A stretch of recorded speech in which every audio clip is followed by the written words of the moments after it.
Alright, now I got the trellises up. You can see how I put them in place. I drive a screw just deep enough to hold them, and that holds them just perfect. Alright, y'all. I gotta string up some of these see this fell here? I gotta put some trellis in to get these up off the ground. Like this really fell. So I'm gonna get some string and get to work.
Alright, y'all, we're supposed to be getting some serious rain coming in soon from a low in the Gulf. I mean, this is just a regular low. I don't even think it's tropical. So it's not like, oh my God, but it's still going to be a rainmaker. But I have got to get this, garden to where I can put my trellises up for the tomatoes, because they're already getting way leggy, like not leggy, tall. They're getting way tall. And I did have a deer get in here the other day, but now that I put the fence up a little higher, they are not in there anymore. But anyway, I'm gonna go ahead and put up some I got T-posts scattered all around here, and I got hundreds of them somewhere. So I'm gonna go ahead and do that. So there's one right there.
Alright, y'all, showing some different kind of ways I use my cattle panels as trellises. And I see a lot of people talking about their different trellising methods, and mine's really nothing awe-inspiring or terribly different. It's basically the half hoop method. When I was designing my raised beds, I came up with the design to just put them from bed to bed so I can walk under it like a nice little trellis would be. And I decided to use the cattle panels, and I designed these beds specifically to where these posts would stick up, and I could put the screws right there to hold the trellis in place, the cattle panel in place as the trellis. And it really works great. It really does. It's really a great trellising system. And then I made these a long time ago. I made these as tomato stakes, and I bought probably about 20 pieces of 20-foot rebar, and I cut them in, I don't know, I think I cut them in it's about 6.5 foot lengths. Anyway, I put them in the front here, and I just tied a string and go around and just make a whole area of string to hold the tomatoes in. They were on these, y'all saw me move them. They were on the potatoes. Potatoes don't need that. These things are beautiful. But anyway, they're great trellising for these peas. You can see how easy and adaptive they are to it. So it really works well. And I enjoy having them as an easy trellising. Now, after I designed it to be like this, the next thing I started thinking of, and some of you have probably even already said it inside your own mind, you can almost make a hoop house out of this. If you just take plastic and put them over, you could do the individual gardens themselves, the two right here. Or I can just take the plastic and, even put another piece of hoop right here. I could easily design something going across to hold another half hoop and put plastic going all the way here, and then I'll have basically a greenhouse with my gardens in them. So I have thought of that. I have thought of doing that, to just like do 4 gardens in a greenhouse. I wouldn't go any really, well, I mean, you could go bigger. I could do these 6 right here. These 1, 2, 3, 4, 5, 6. And I got a sheet of plastic that I got a long time ago for greenhouses to make hoop houses with, and it would be more than enough. And my original design to make a hoop house was basically that. It was almost that design. I was gonna build up some 4-foot walls, and these are only like 2-foot walls, but I was going to build up some 4-foot walls and then put these hoops over them and just make a hoop house like that with it. But I mean, this would just be easy just to incorporate this straight into it if I ever wanted to, and that's a project for later. So I'm not really going down that road yet. This works fine. I got enough on my schedule to keep me busy, y'all. My knees are killing me from all the work I've been doing lately.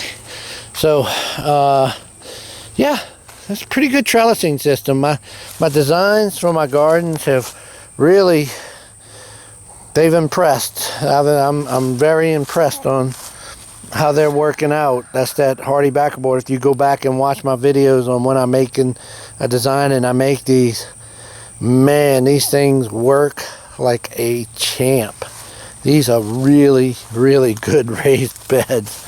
They are really good raised beds. So I'm very pleased with how they are working, and the growth of what's in them speaks for itself. I mean, look at these tomatoes. Beautiful, beautiful. I think that's the Mountain Vineyards. I think that's Sweet 100s. Mortgage lifters, look at that, beautiful. Be having tomatoes soon. Yes, yes. All right, y'all. Show y'all the next way I use cattle panels as trellises. Now, the other thing, I am going to say something before I move on. This is some wire I bought here to make these fences, and it's about the same design. It has the bigger wire, bigger holes on the top, and then it goes down to smaller ones. It's about the same height as a cattle panel, and I always thought that I might use that as a trellising material too. Back before the big scare that everybody came through, I bought a couple spools of that. I had long ago made a video on buying that because I didn't know if our supply chains were gonna totally shut down. But that's a 330-foot spool of that wire, and I got at least another half of one or more, however much that is. That's whatever I put around that garden is what I use for it. So that would be great trellising material too.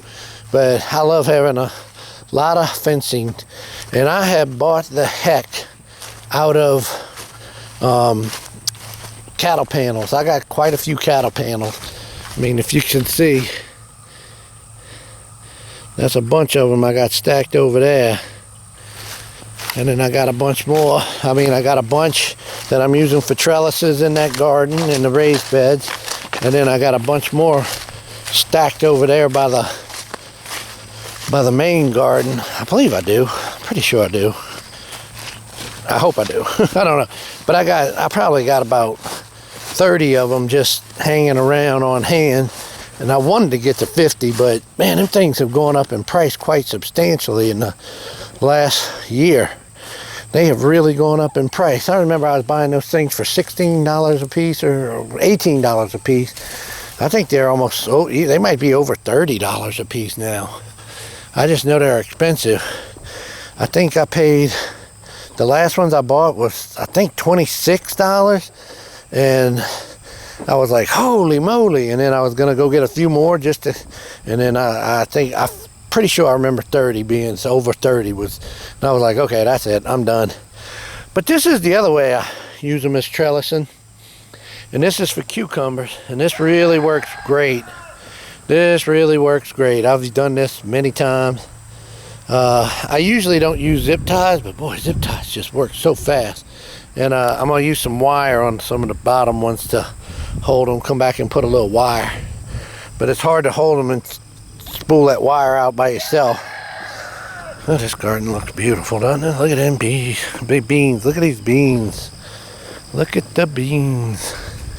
And here's some more I'm using for trellising around here. Same thing. I got some cucumbers down here. They're not growing quite as well, but they are growing there.